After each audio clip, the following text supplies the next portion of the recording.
السلام علیکم ناظرین، آپ دیکھتے ہیں ہم لوگوں کے مسائل کو ڈسکس کرتے ہیں اور ان کی آواز آپ لوگوں تک پہنچاتے ہیں۔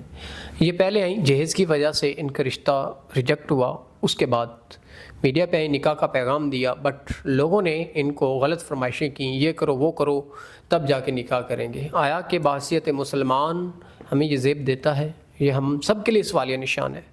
تو آئیے اس بہن کی طرف چلتے ہیں اور ان کے شکوے سنتے ہیں۔ السلام علیکم۔ وعلیکم السلام۔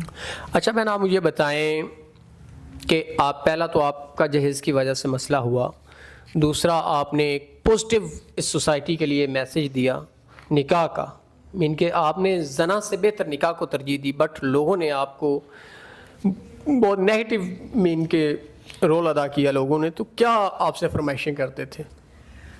غلط فرمائشیں کہ آپ میسیج کرنا ہے غلط باقی آپ ہمیں آ کے باہر ملے، نہ کہ ہم نے نکاح کی بات کی تھی، نہ یہ کہا تھا کہ آپ ہمارے ساتھ کوئی اور تعلقات قائم کریں۔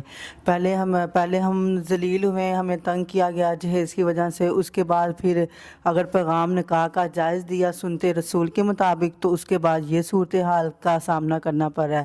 جدھر جائیں یہی حال ہے، ہر طرف قریب کو ہی تنگ کیا جاتا ہے۔ ناظرین، کیوں غریب کی غربت کا مذاق اڑایا جاتا ہے اور ان کو تنگ کیا جاتا ہے؟ کیوں؟ یہ ہمارا سوالیہ نشان ہے۔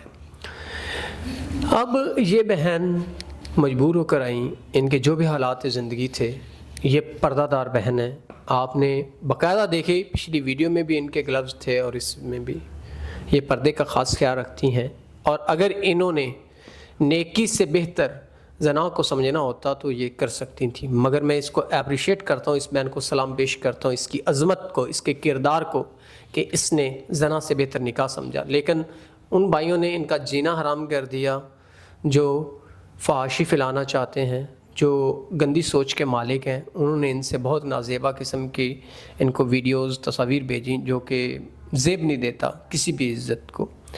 تو آپ نے نکاح کا پیغام دیا، آپ نے اچھا پیغام دیا تھا، تو لوگوں کو چاہیے تھا کہ وہ آج سے نکاح کے بارے میں بات کرتے، بٹ لوگوں نے آپ کو غلط ٹریٹ کیا، نہیں کرنا چاہیے تھا۔ تو اگر اب ظاہر سی بات ہے دنیا اچھے انسانوں پہ قائم ہے، تو اگر کوئی اچھا انسان جو واقعے میں ہے سنسیئر ہو اور ایسی ویسی باتیں نہ کرتا ہو، جو آپ کے جو بھی مسئلے مسائل اگر ان کو حل کر سکتا ہو، تو کیا آپ ان سے نکاح کی خواہش مند ہیں؟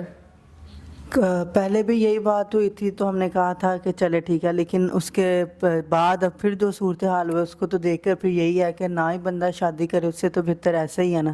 پہلے جہیز کی وجہ سے ہوا، اگر بعد میں ہم نے ٹھیک سے پیغام دیا ہے تو اس کے بعد یہ غلط میسیج، غلط باتیں۔ وہ بہن آپ کی بات بجا ہے، لیکن اچھے انسان بھی اس دنیا میں ہیں۔ اگر کوئی جو ویسی باتیں نہ کرے، سیدھا ڈائریکٹ آپ سے نکاح کرے، آپ کے جو بھی مسئلے مسائل کو حل کر کے، تو پھر تو آپ نکاح کر سکتی ہیں۔ اگر کوئی عزت کے ساتھ رکھتا ہے، عزت قائم کرتا ہے، تو اس کے لیے ٹھیک ہے۔ ناظرین، یہ تھا ہمارا پیغام، اور ہم ہر ویڈیو میں کہتے ہیں کہ زنا سے بہتر ہے نکاح۔ آپ نکاح کو عام کریں، نہ کہ زنا کو۔ اسی کے ساتھ اپنے میزبان نواب احمد کو دیں اجازت۔ خدا حافظ۔